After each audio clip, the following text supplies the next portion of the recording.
한국이 게임을 잘 만들어? 그러면 우리도 만들 수 있지 않을까? 그렇게 해서 본격화 시키는 거예요. 사실은 확률형 아이템은 제대로만 관리가 된다고 한다면 특별히 문제가 없는 아이템이고 비즈니스 모델이다라고 저는 생각이 됩니다. 여러분들 주식 투자하는데, 특히 게임 주식 투자하는데 표가 되지 않을까 이런 생각을 해봅니다.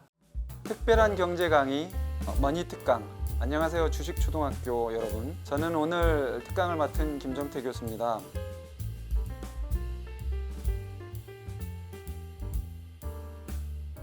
검은신화 50은 2014년부터 이제 설립된 게임 사이언스라는 회사에서 세 번째로 만든 게임인데요. 텐센트 출신의 개발자들이죠. 6년간 약 750억 원 정도가 투자된 게임이라고 해요. 뭐 주목할 만한 것은 3일 동안 1000만 장이 팔리고 2주에 1800만 장을 팔았다. 뭐 대략 한 1조 정도 추정되는 그런 매출을 올린 상당히 매출 신기록을 세운 게임이죠.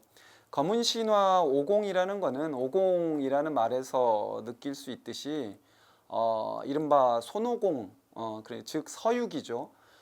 중국의 이제 4대 기서라는 책들이 있지 않습니까? 그 중에 서유기를 모티브로 한 액션 RPG 게임입니다.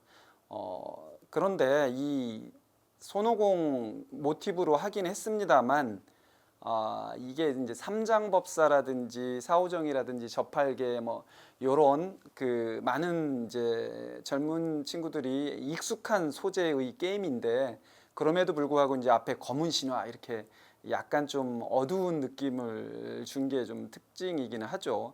근데 이제 검은 신화 50 스토리는 손오공이 죽은 다음에 펼쳐지는 이야기들입니다. 뭐 결론은 손오공이 이제 죽으면서 이제 흩어진 6개의 이제 영혼을 모아서 환생시키면서 이제 떠나는 모험 여행. 사실은 이런 류의 게임들을 아까 액션 RPG라는 이제 장르로 설명을 드리긴 했습니다만, 이게 롤플레잉이라는 소위 말하는 이제 캐릭터를 성장시키는 게임이면서 여러 이제 지역이나 뭐 미로나 이런 데를 탐험을 하면서 그리고 일종의 이제 보스전들이 압권인 게임이죠. 그래서 저는 이제 요게 손오공이라는 그 소재 신화의 어떤 스토리텔링과 게임의 재미를 절묘하게 구현한 아주 잘 만들어진 게임이다라고 저는 생각이 되고요. 특기할 만한 것은 이제 실사 영상 애니메이션이죠. 이 완성도가 국내의 웬만한 게임의 완성도를 능가한다라는 거고, 일본이나 미국에서 잘 만든다는 게임 정도의 퀄리티까지 올라왔다, 이런 면에서 시네마틱 연출이 상당히 출중한 액션 게임이다, 저는 그렇게 보고 있고요. 플레이해본 분들은 아시겠지만 초반에 이제 시작되는 도입부 영상이라고 하죠. 컷신이라고 이제 전문용어로 불리우는데, 그 컷신 영상과 게임 플레이 화면 간의 어떤 구별이 되지 않을 정도로 이른바 심리스한 연출이 상당히 게이머들로 하여금 감탄을 자하게 내는 그런 부분이죠.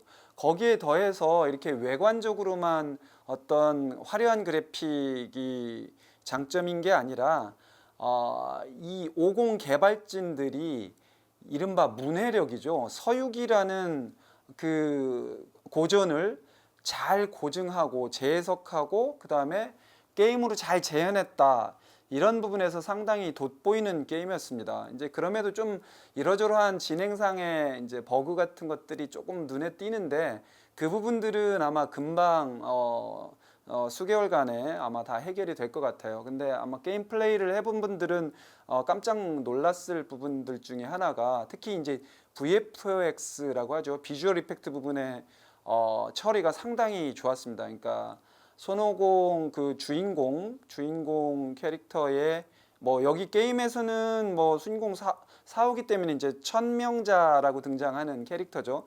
그 천명자의 터럭이라든지 그다음에 이제 물결 효과라든지 이런 부분들은 개발자들도 사실은 혀를 내두를 정도로 상당히 잘 만든 게임이다. 그다음에 이제 여타에 등장하는 오브젝트들이죠.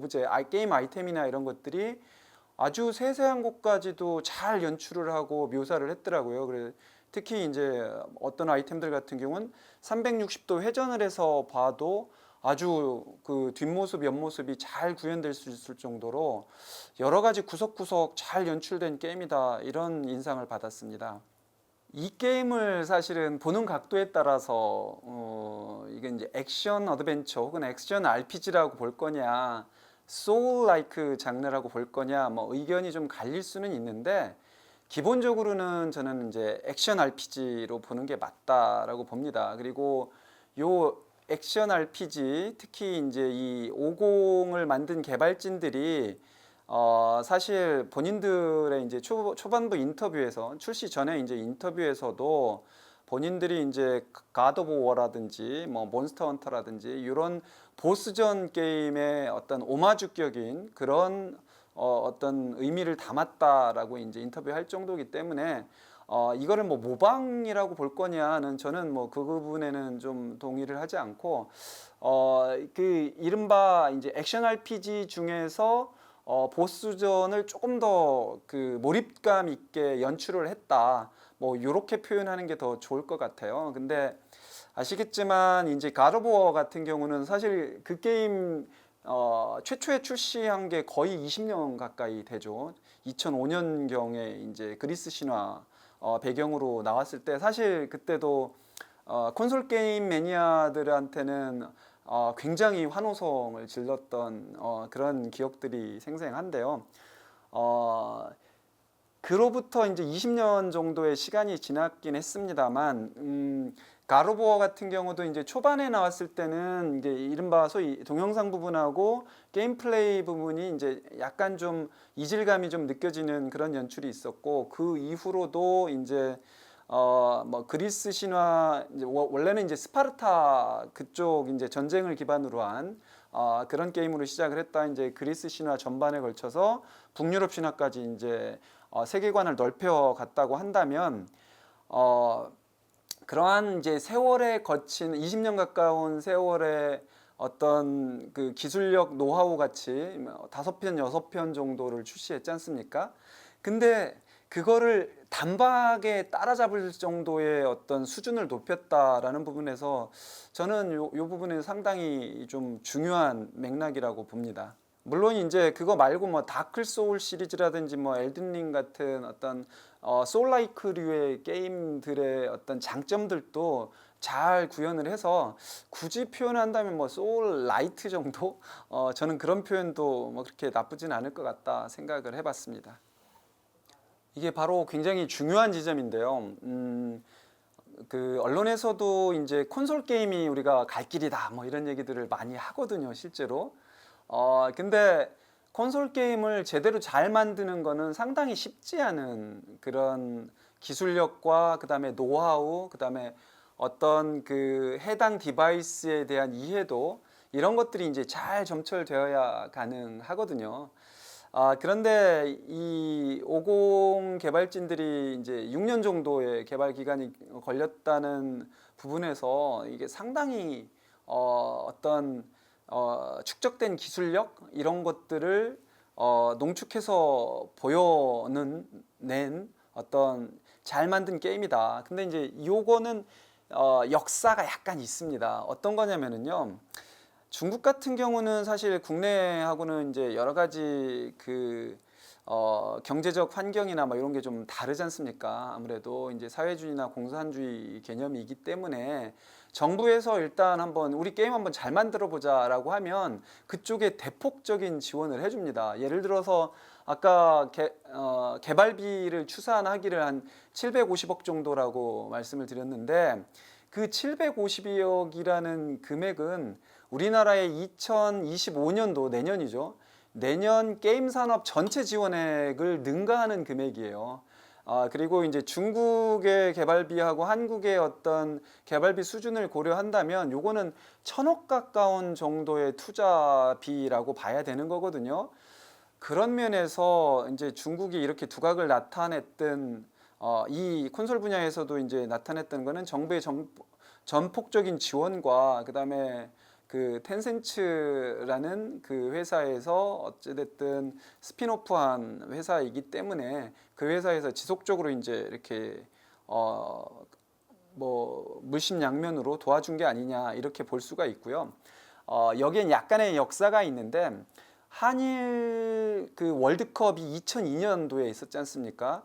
그 2002년도 전후로 해서 상당히 많은 한국과 중국 게임사들 간의 교류가 또 펼쳐집니다. 그때가 어떤 때였냐면은 국내 이제 온라인 게임들이 굉장히 부흥을 이르던 때였죠. 그러니까 리니지라든지 여러 가지 이제 뭐 한국에 꽤 많은 바람의 나라 리니지 포함해가지고 여러 뭐 퀴즈라든지 뭐 이런 게임들이 굉장히 두각을 나타날 때 중국의 게임 개발자들과 게임사들이 한국으로 들어와서 벤치마킹을 굉장히 많이 합니다.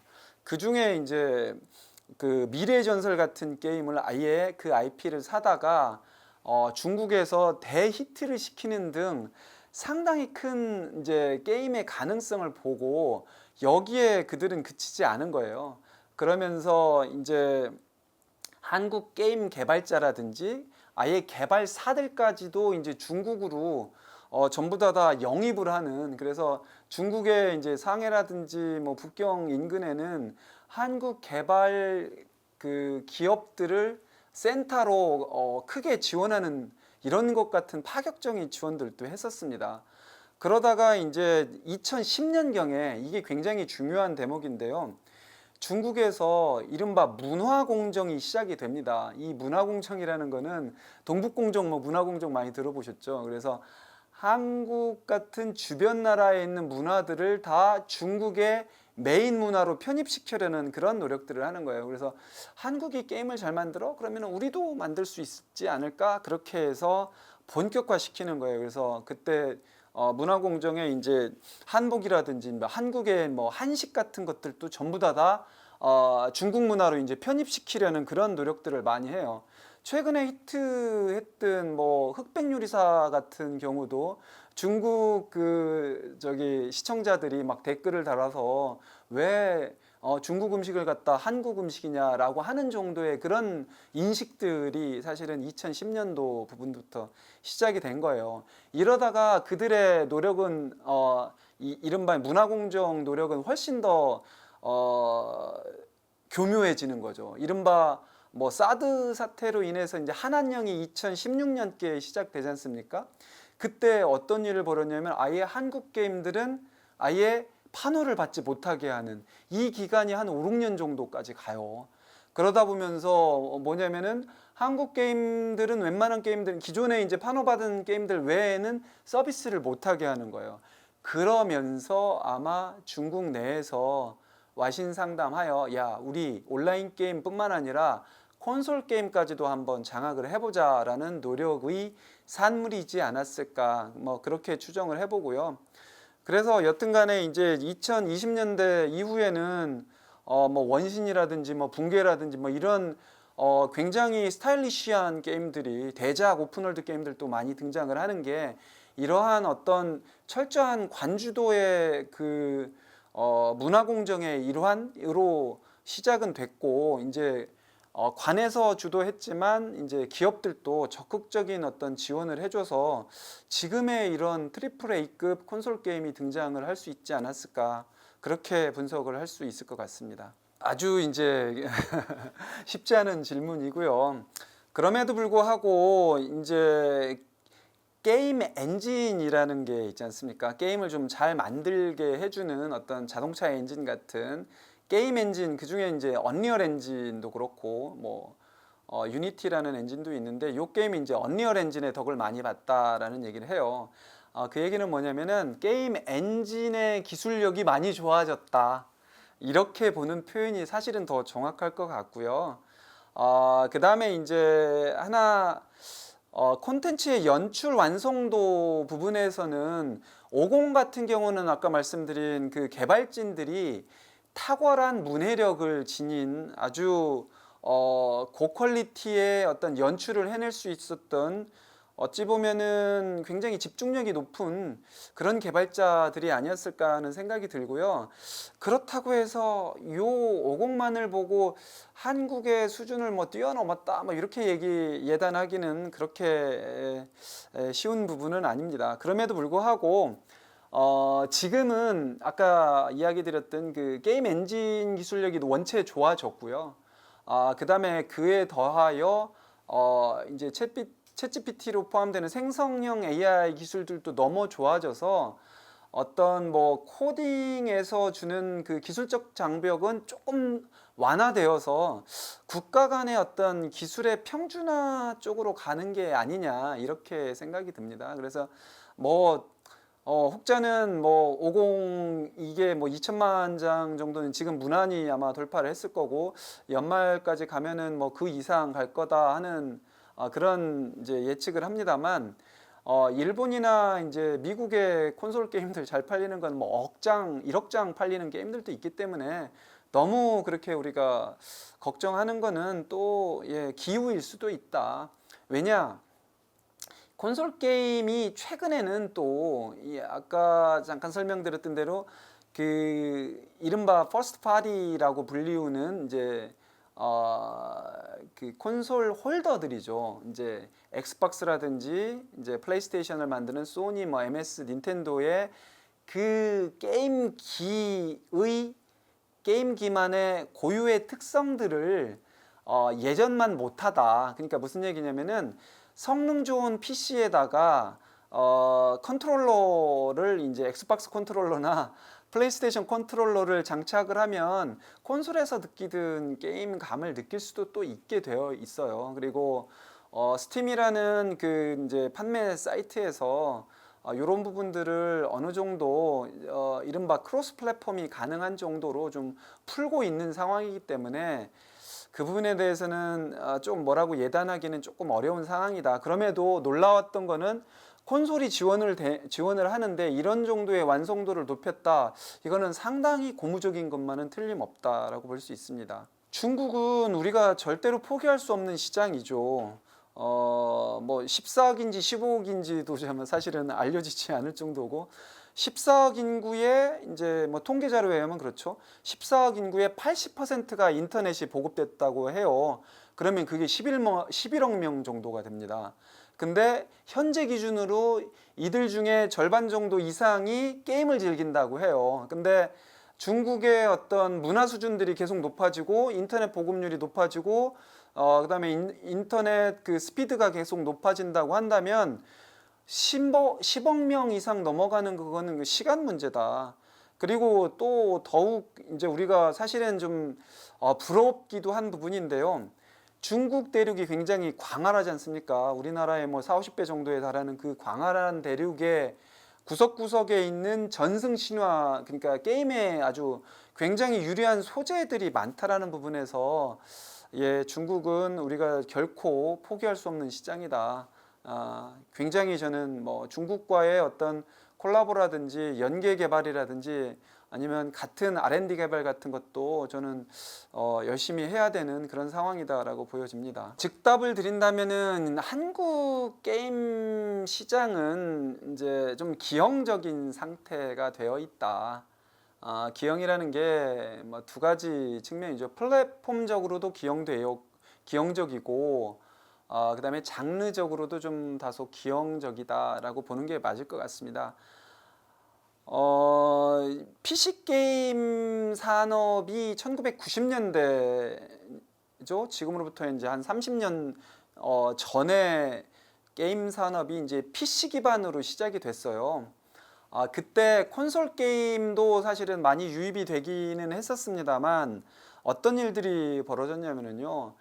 PC 게임은 우리가 이제 컴퓨터에서 만들 수가 있기 때문에 어느 정도 한국 개발자들이 쉽게 적응을 할 수가 있었다고 한다면 콘솔 게임은 그때 당시에 이제 1990년대 중반에 이제 플레이스테이션 뭐 이런 게임기들이 막 나오고 그때 세가 세턴이라는 게임기들도 막 있고 할 때였습니다. 플레이스테이션 나오기 전후로 해서는 뭐 여러 가지 유사의 이제 게임기들이 있었을 때인데 그때는 굉장히 폐쇄적이었어요. 그렇기 때문에 한국은 게임 산업의 후발주자였기 때문에 그 폐쇄형 플랫폼에 게임을 개발할 수는 없었죠.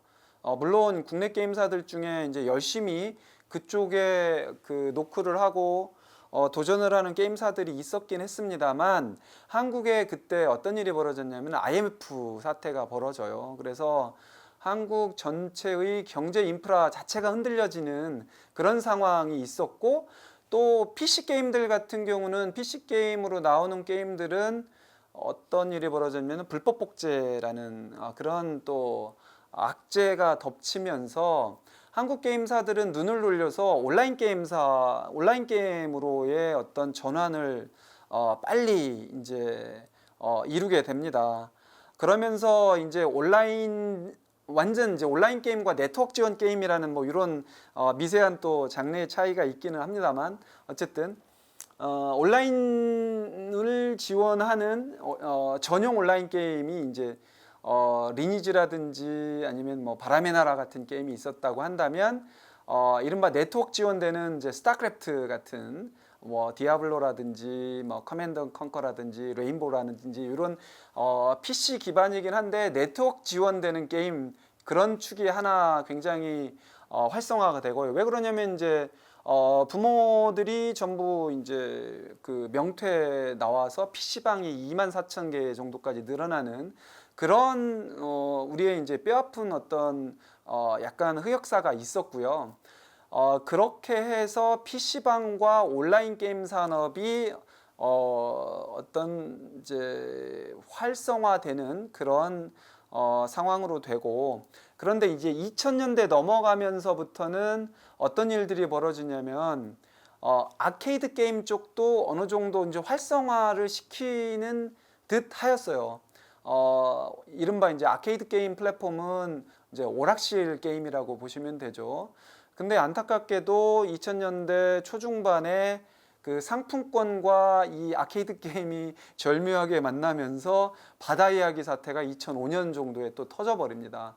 그러다 보니 어떤 문제가 벌어지냐면은 아케이드 게임, 그러니까 게임 플랫폼적으로는 이제 네 개의 축이 있어요.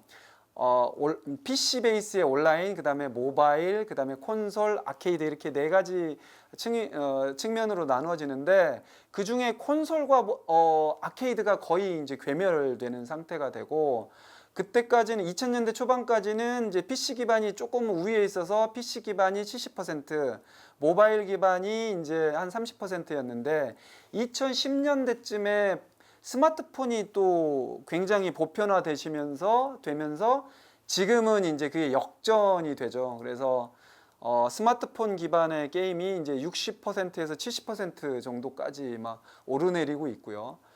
PC 기반 게임이 이제 25% 정도.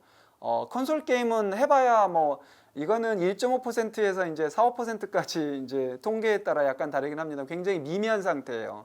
그리고 아케이드 게임은 아예 잡히지도 않는 이런 형태로 좀 기형적인 어떤 그 게임 플랫폼을 가지고 있고 게임 장르 측면에서도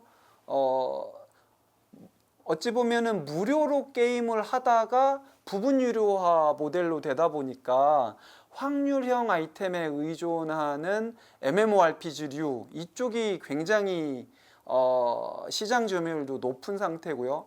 간간히 이제 등장하는 어떤 게임들이 몇몇 있기는 하죠. 실험적인 도전이라든지 뭐 피거짓 같은 게임이나 뭐 여러 가지 이제 배틀그라운드 뭐 이런 류의 게임들이 이제 등장을 하긴 합니다만 그 게임들도 정액제나 이런 쪽으로만 지속하기 굉장히 힘든 국내 이제 환경으로 좀 약간 기형화되어 있다 이렇게 말씀드릴 수 있을 것 같습니다. 이제 기형화되어 있다는 말씀을 드립니다만 그 중에 이제 경영진들 입장에서는 어떤 생각을 하냐면은 경영진 입장에서는 이제 뭐 코스닥 상장한 기업들 같은 경우는 주주들의 눈치와 실적 이런 거를 봐야 되는 거고, 중소게임사나 스타트업들 같은 경우는 생존의 문제가 달려 있는 거예요. 그러다 보니 검은신화 50 같은 그런 성공한 게임들조차도 6년이라는 기간이 걸린다? 이거는 게임사들 입장에서는 상당히 부담이 될 수밖에 없는 그런 구조입니다. 그래서 이제 2023년도 대한민국 게임 백서에 보면 시장 점유율이 이제 모바일과 그 다음에 PC가 몇 퍼센트냐면은 모바일이 59%, 그 다음에 PC가 26%에 달한다고 해요. 그러면은 이 둘을 합치면 85% 정도가 돼요. 거기에 이제 콘솔하고 나머지가 이제 차지하고 있는데요. 그러다 보니 이제 국내에 그 PC 게임에서 확률형 아이템이 발생하는 매출의 규모가 어느 정도가 될 거냐 추정을 하건데, 이거는 뭐 보수적으로 잡아도 70%, 많게 잡으면 80% 이상이 될 거다. 그러면 이제 반 딱 잡아서 75%라고 우리가 본다고 한다면, 그러니까 PC와 모바일이 전체 시장 매출의 85%이고, 그러면은 그게 22년도 기준으로 해서 2022년도 기준으로 저희가 22조 정도의 게임 매출로 보거든요. 거기에 PC 모바일이 차지하는 매출의 규모가 18.5조 원 정도가 돼요. 거기에 확률형 아이템이 차지하는 비중이 약 75%라고 본다면 14조 이상이 어디에서 나온다? 확률형 아이템에서 나온다. 이런 계산이 가능해요. 이건 아주 그냥 보수적으로만 잡아도 그렇고, 실상은 아마 더 할 것이다. 그래서 15조, 16조 이상이 아마 확률형 아이템에서 나올 거다라고 보는 거예요. 그런다 보면은 당연히 경영진들 입장에서는 개발진들이 이 확률형 아이템을 만들고 싶느냐? 그렇지 않을 거예요.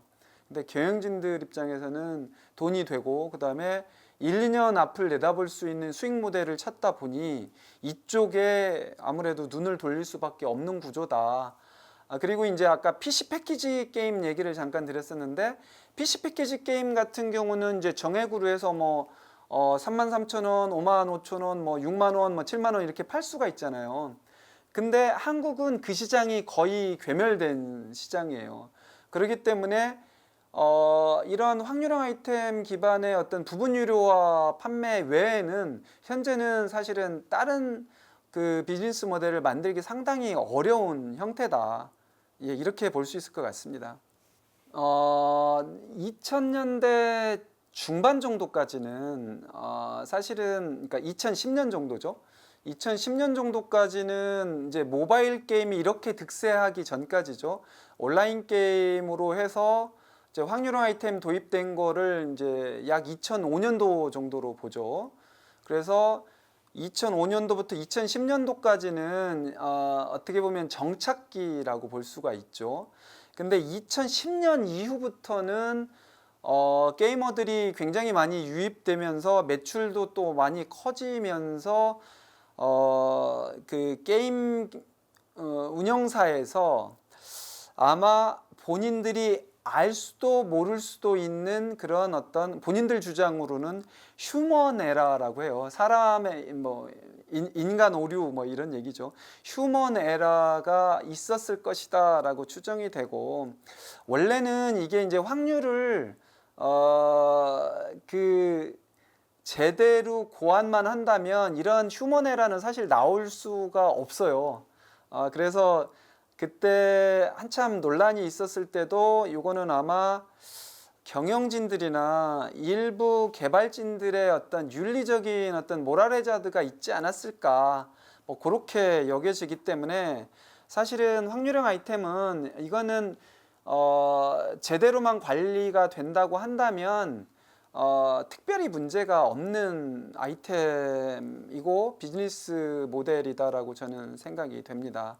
그런데 이제 아쉬운 거는 이 확률형 아이템이 지금 이제 어떤 어떻게 보면 게이머들 사이에서는 도마 위에 올라와 있기 때문에 게임사에서는 상당히 주의를 해야 되는 상황이고, 게이머들과의 신뢰 회복을 하지 못한다면, 자칫 잘못하면 대한민국 게임 산업 전체가 위축되거나 더 큰 피해 혹은 더 게임사들이 무너져 갈 수도 있을 것 같은 그런 움직임들이 좀 보이고 있죠. 이른바 이제 PC 패키지 게임에서 이제 주요했던, 그다음에 콘솔 게임에서 주요했던 정액제 모델이 있기는 해요.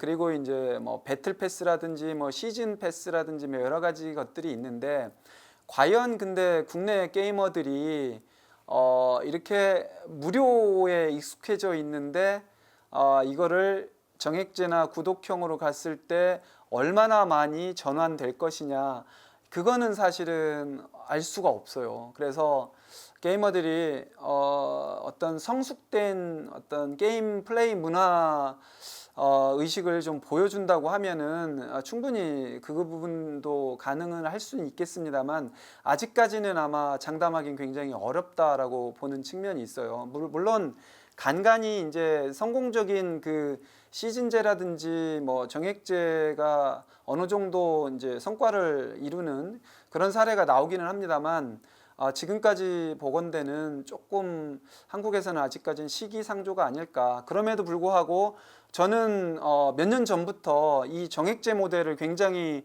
주장을 해왔던 학자 중에 한 사람이기 때문에 반드시 저는 돌아가야 된다고 봅니다. 거기에 이제 수반되는 거는 게이머들의 어떤 성숙된 문화, 이 부분이 이제 완전히 좀 자리를 잡는 게 더 필수적이다, 이렇게 볼 수가 있겠죠. 인기 IP를 이제 우리는 장수 IP라고 보죠. 그 IP는 아시다시피 지적 재산이라는 개념이고, 원래는 이제 캐릭터라든지 뭐 소설에서 나온 거죠. 그리고 이게 한국에서는 좀 익숙치 않은 개념이었는데, 최근 이제 한 10년 이내로 굉장히 자주 언급되는 중요한 어떤 개념이 되어 있는데요. 장수 IP, 인기 IP를 재활용하는 데는 두 가지 이유가 있습니다.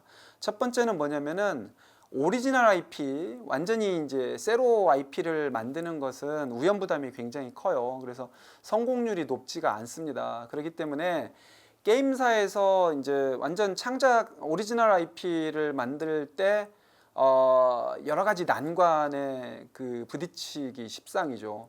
그렇기 때문에 큰 게임사들, 그리고 기존에 성공한 그런 IP를 보유한 회사 입장에서는 이 장수 IP를 이제 게임 론칭에 그 잘만 활용한다면 실패율을 감소시킬 수 있다.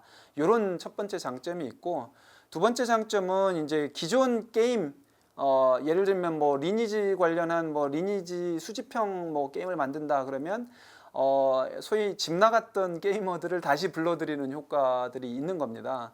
그렇기 때문에 이제 기존 게임에 대한 충성도를 높인다는 측면에서 장수 IP를 잘만 활용하면 사용자들의 이용률을 제고하고 재유입 효과를 거둘 수 있다라는 장점이 있죠.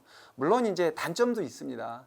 자칫 이제 IP들을 장수 IP를 이제 빵 찍어내듯이 찍어낼 경우에는 너무 식상하다라는, 그리고 이제 원작에 충실하지 못한 어떤 이질감을 느끼는 순간 원작뿐만 아니라 이제 신작 새로 낸 게임, 그리고 게임사 이미지까지 이제 망칠 우려도 있죠. 그래서 이건 제대로 잘 내는 게 굉장히 중요하죠.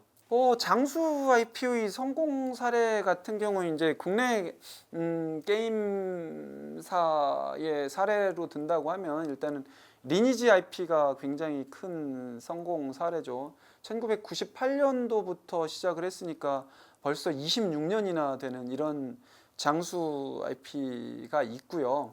그 다음에 이제 그 이종 간의 어떤, 그러니까 드라마라든지 웹툰 같은 성공 IP를 이제 게임에 도입했다가 이제 실패하는 사례들이 상당히 많죠.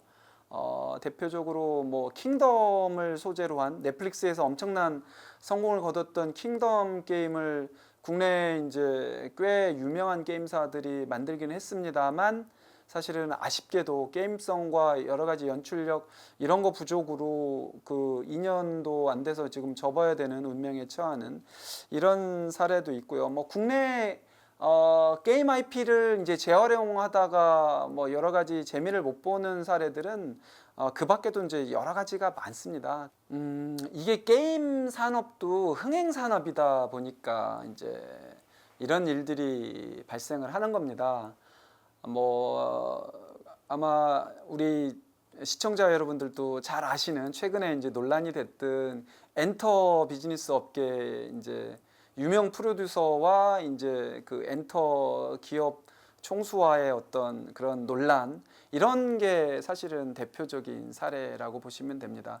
그 이제 유명한 걸그룹의 프로듀서의 몸값이 뭐 수천억대라고 회자되지 않습니까?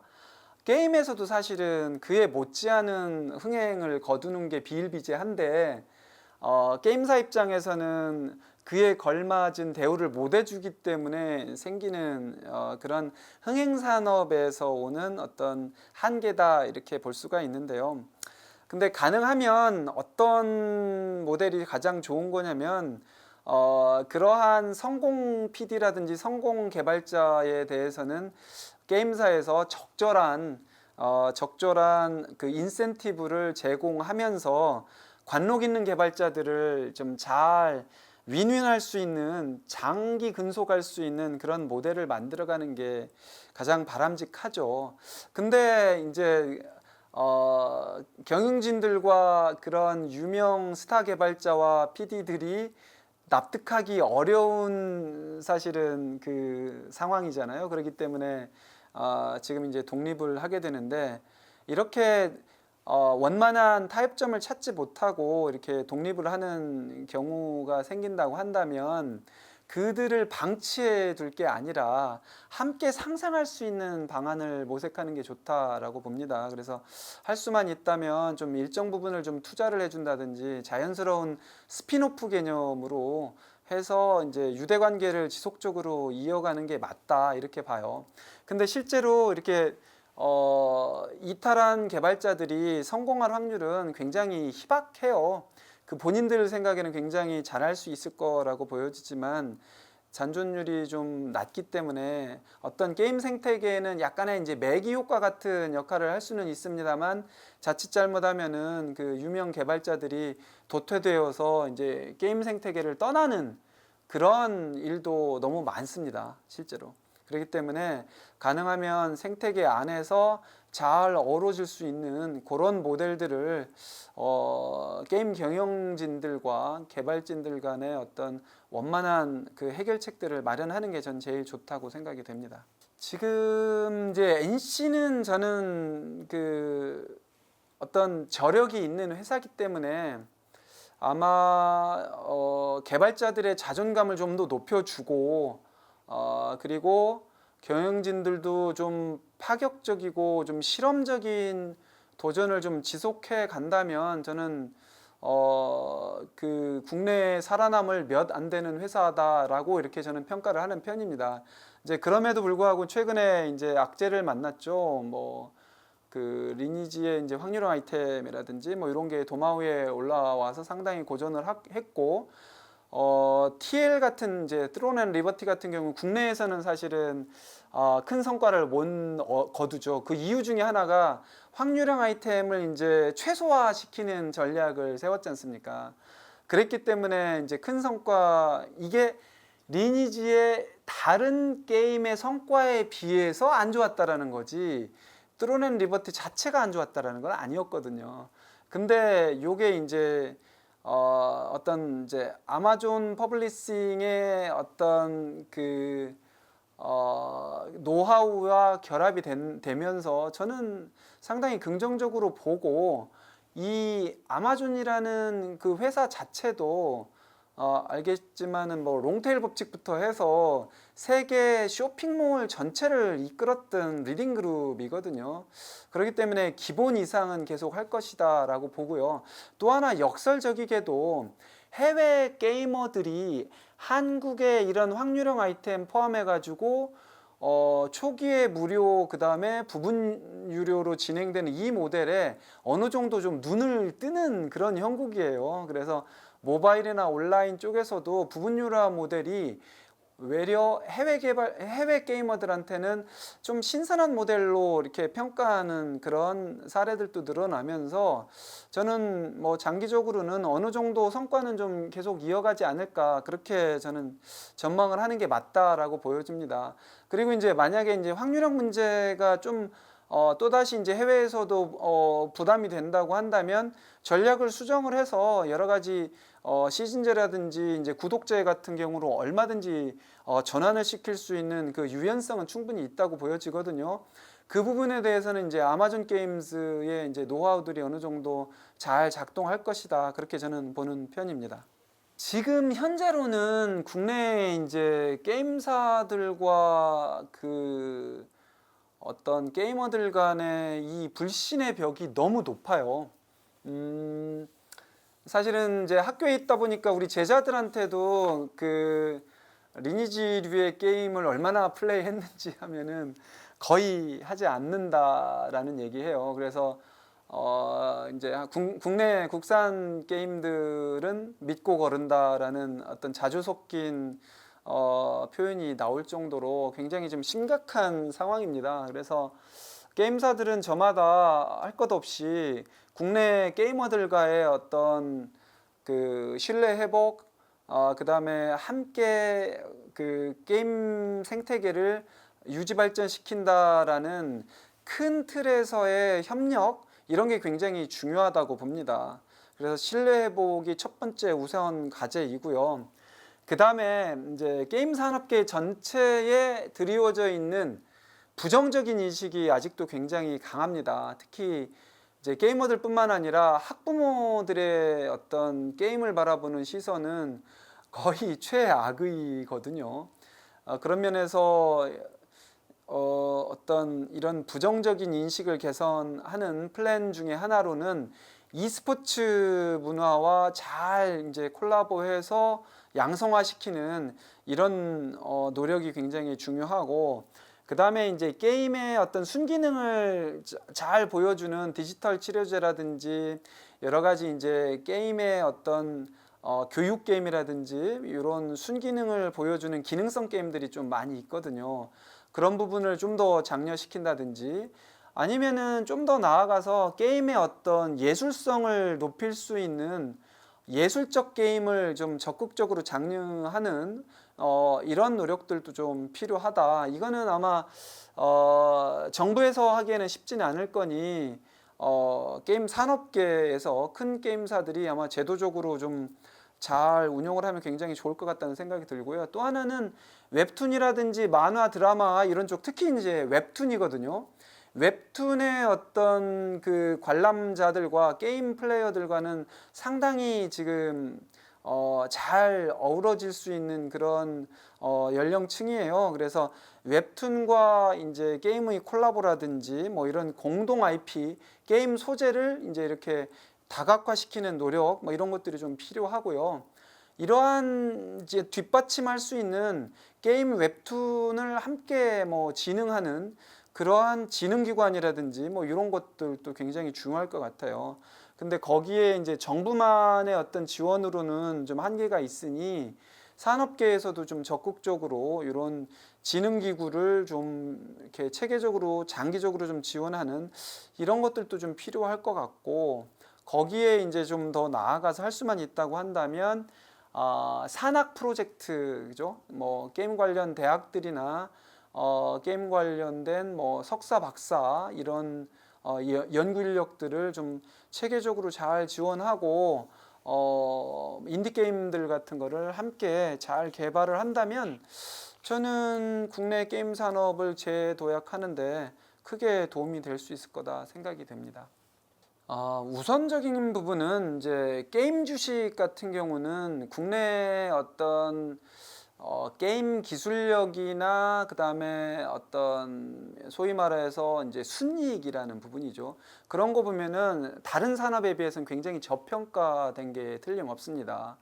뭐 엊그제 날라온 그 낭보입니다만 노벨 문학상에 이제 한강 씨가 이렇게 선정되어 가지고 세계를 깜짝 놀라게 했듯이 만약에 노벨 게임상이 있다고 한다면 한국의 게임 PD나 게임 개발자들은 아마 수두룩하게 노벨상을 탈 정도의 기술력을 보유하고 있다고 저는 자부합니다.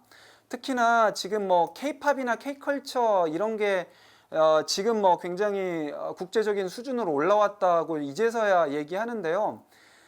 게임은요, 사실 온라인 게임이 전 세계로 전파되고 흡수된 때는 99년, 2000년 초반부터입니다. 이거를 아는 사람들이 굉장히 없어요. 그렇기 때문에 국내 게임사들의 어떤 그 저평가된 주식의 어떤 평가는 좀 높일 필요가 있다. 그래서 좀 많이 좀 투자를 해주시는 게 좋을 것 같아요. 근데 그럼에도 이제 그래도 이 게임이 흥행 산업이기 때문에 어찌 될지 잘 예측이 좀 불가하실 텐데 이건 하나의 팁입니다. 뭐 저는 참고로 삼성에서 2000년 정도까지 있었는데 그때 이후로는 제가 투자를 해본 적이 없어요. 특히 게임사는. 그렇기 때문에 편협 어느 회사를 뭐 투자를 한다든가 이런 거는 전혀 없이 편견 없이 들어주시면 감사하겠고요. 첫 번째는 뭐냐면요. 신작 발표되는 게임에 대한 정보를 지속적으로 좀 모니터링 하실 필요가 있어요. 그 신작 발표 되는 게임들의 어떤 트레일러 같은 것들도 좀 잘 보시고 게임 관련된 웹진이나 이제 기사들의 밑에 그 기사만 볼 게 아니라 그 밑에 댓글들을 보시는 게 좋아요. 그래서 그 댓글들 중에서도 몇 개만 보시지 말고요. 이른바 작업하는 댓글도 있는데 끝까지 한번 잘 보면은 저 게임이 흥행을 할 거냐 안 할 거냐를 예단할 수 있는 그런 지표가 될 수 있어요. 물론 그 트레일러나 초기 버전 가지고는 꼭 성공하느냐 그것도 사실은 장담을 할 수는 없습니다만 그럼에도 불구하고 그 부분을 참 잘 지켜보면 굉장히 좋다. 그리고 이제 최신 기술이 반영이 얼마나 됐느냐 그 부분도 이제 함께 눈여겨보면 좋죠. 그래서 AI 기술이 함께 탑재가 됐느냐라든지 아니면 여러 가지 이제 햅틱 기술 같은 거 있어요. 진동이라든지 여러 가지 그 어떤 뭐 손의 어떤 그 뜨거움, 차가움 뭐 이런 것까지 이제 접목되는 그런 게임들도 있거든요. 그래서 지켜보는 게 좋을 것 같고요. 두 번째는 기존 게임들의 그 유지율이에요. 접속률이라고 하죠. 그래서 이제 ARPU, RPU 뭐 이렇게들 부르는데요. 그래서 접속률, 그다음에 월간 게이머들이 지출하는 게임 페이가 뭐 어느 정도 유지되고 있는지 상승하는지 아니면 급속도로 떨어지는지 이런 부분을 꼭 챙겨보는 게 굉장히 좋을 것 같고요. 세 번째, 이게 더 중요한 건데요. 어찌 보면은 그 게임 개발사, 제작사의 핵심적인 개발자들이 혹시 떠나지는 않는지 그 부분을 좀 주목해서 보실 필요가 있어요. 요거는 열심히 여러분들이 게임 관련 커뮤니티 가보시면은 그런 글들이 올라오는 걸 볼 수 있거든요. 그리고 또 새로운 이제 스타 개발자를 영입을 했느냐 뭐 이런 부분들도 챙겨보면은 아마 여러분들 주식 투자하는데 특히 게임 주식 투자하는데 하나의 지표가 되지 않을까 이런 생각을 해봅니다.